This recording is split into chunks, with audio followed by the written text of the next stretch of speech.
Welcome to The Bottom Line. I'm Pastor Rick Utze from Maranatha in Plain City, Ohio. Have you ever had unmet expectations? And I'm sure the answer to that is yes. It can be in trivial things like my Cleveland Browns. Like, I have never had such high expectations in this century as I had for the Browns this year. And of course, they're 2-6, right? And that's trivial stuff, right? Like, they have totally not met many people's expectations. And yet, it gets even more serious, right, when you start looking at things with our life. I bet most of us this week have had our schedules changed. Like, something that's happened that interrupted what we had planned on doing, a project we were working on, like something was unmet. Our expectations weren't met. We were disappointed. We were wondering why someone would do that or why we couldn't accomplish this. And so we had unmet expectations. And it can even get way more serious than that, right? I mean, we can have events that happen in our life that can alter the rest of our life, right? It sets a new normal in our life. Like, we have to get used to living with different circumstances that aren't going to go away, right? And so what happens then? How do we view that circumstance? And I want to go back to Moses in the Bible, because God had called Moses. He was a great leader. He called him back to lead the people of Israel out.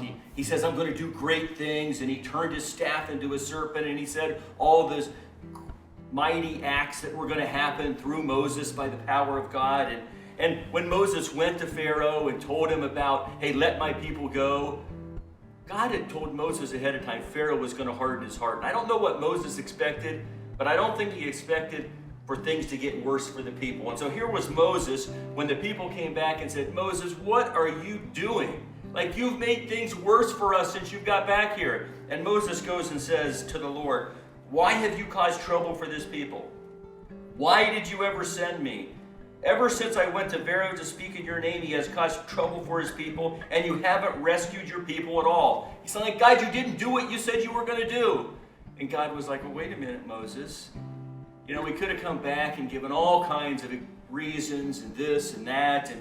And what God said to Moses was, you know what, Moses, just slow down. Here was God's answer. He says, I am the Lord, and I will bring you out from the forced labor of the Egyptians and rescue you from slavery to them. I will redeem you with an outstretched arm and great acts of judgment. I will take you as my people, and I will be your God, and you will know that I am the Lord your God. God's answer to Moses was, I want you to know who I am, and I want you to know my hand, my mighty outstretched hand, the arm that I have, the hand that I have, the fingerprint that I'm going to put all over it. Because how else do you rescue a people that are in slavery to a powerful nation in one day? Like, God had to work some things out, and it didn't go according to the expectations of the people or Moses. But God wasn't surprised. God says, I want you to know. He goes on later and says, I want the Egyptians to know who I am. And they did, as God worked through his plan of rescuing his people. And so in our lives today, there are going to be a lot of unmet expectations. Some of them are going to be bad, like we view them as bad, and they are hard. Some of them are going to be good. We're going to be surprised at the good things, right? We should give God praise and glory in all things, and we shouldn't be surprised. And I'm not telling you to lower your expectations. What I'm trying to get us to see is that we need to look at things from a different view, a different worldview, a biblical worldview. God wrote the Bible. We need to see it from his view. And that even when we don't see it currently in our circumstances, God is working, right? For our good. God is working things out so that we know him better. He wants us to know him, and he wants other people in the world to know. And so that's the perspective that we got to look at life. So when things happen where our expectations aren't met, we need to view them not just from this worldly perspective, but from a godly perspective. And know that God is still in it. God is at work. God is rescuing his people from their sins.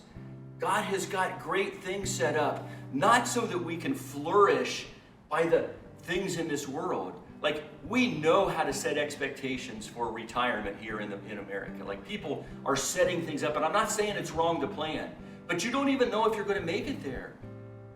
One thing we are guaranteed of is we will stand before God someday. All people will. We as Christians have a great hope to stand before Him, and we should know that God is setting us up to meet Him in the best possible way. Like He is setting things in our life so we know Him more, so that we hope in Him more. Because here's the bottom line.